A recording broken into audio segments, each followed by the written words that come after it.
Сәлем достар, мен сіздерге бүгін бауырдан торт жасап көрсететін болам. Менде мына жерде 900 грамм бауыр ет тартқыштан тартып алдым. Түйір болғаны үшін блендермен тағы да өткізуді жөн көрдім. Егерде осылай өткізбесеңіздер түйір болып тұрады. 200 миллиграмм сүтті құйдым. Жақсылап араласып біркелкі араластыруымыз керек. Одан кейін және тағы да 200 миллиграмм сүтті құйдым. Осылайша етіп араластырып аламыз.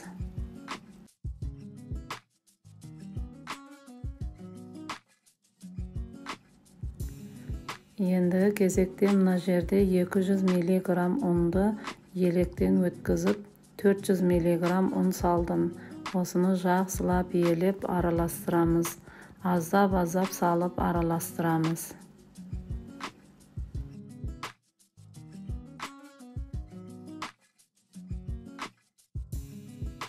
Осылайша етіп араластырып аламыз. Одан кейін менде 3 қасық сұйық майды құйдым. Осылайша 3 қасықты құйып жақсылап араластырамыз.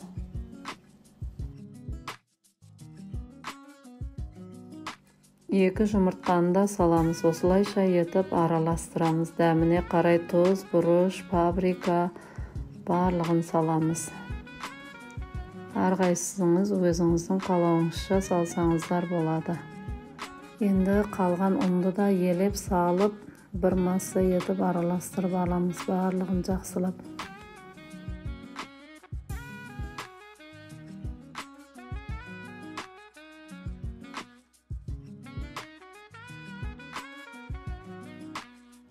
Міне менде осылайша болып шықты. Осыны енді тапаға майды құйып, біркелкі етіп блини сияқты жайып шығып пісіріп аламыз.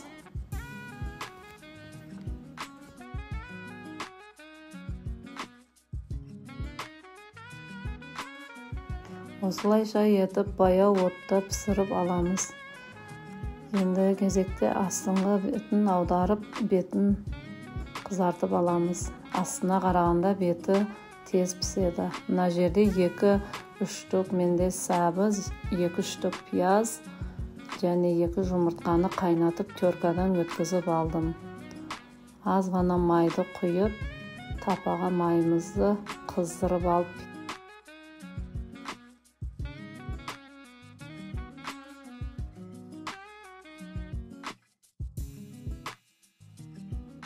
пиязды салып қуырып аламыз. Шала қуырып аламыз.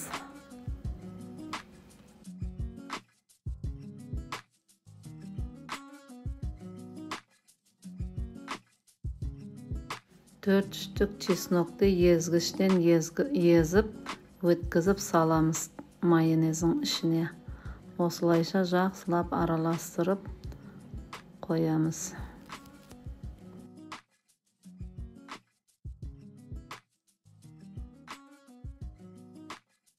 Қуырылып жатқан пиязымызға тұзын саламыз. 2 шай қасық тұз саламыз. Одан кейін 1 шай қасық қара бұрыш саламыз.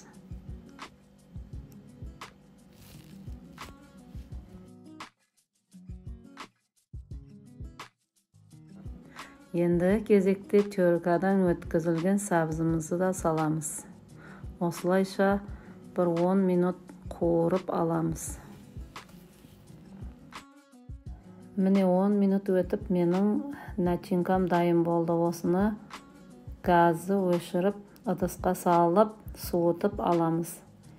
Енді бауырымызды түзіп, ішіне майонез жағып, бір қатар майонез жағып шығамыз. Екінші қатарында қуырылған сәбізімізді салып шығамыз. Осылайша барлығын теріп жағып шығамыз.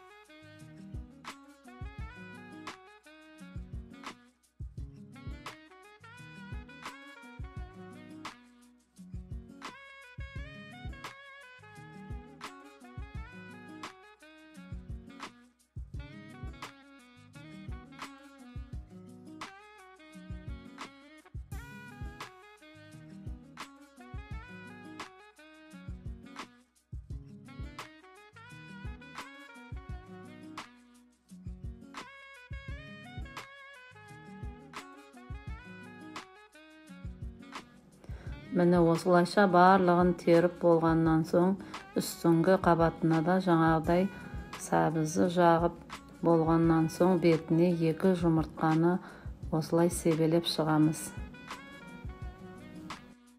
Осы рецептпен міндетті түрде жасап көріңіздер, өте дәмді шығады. Сіздерге де ұнайды деген ойдамын. Менің арнама тіркеліп, қоңыраушаны басып кетіңіздер.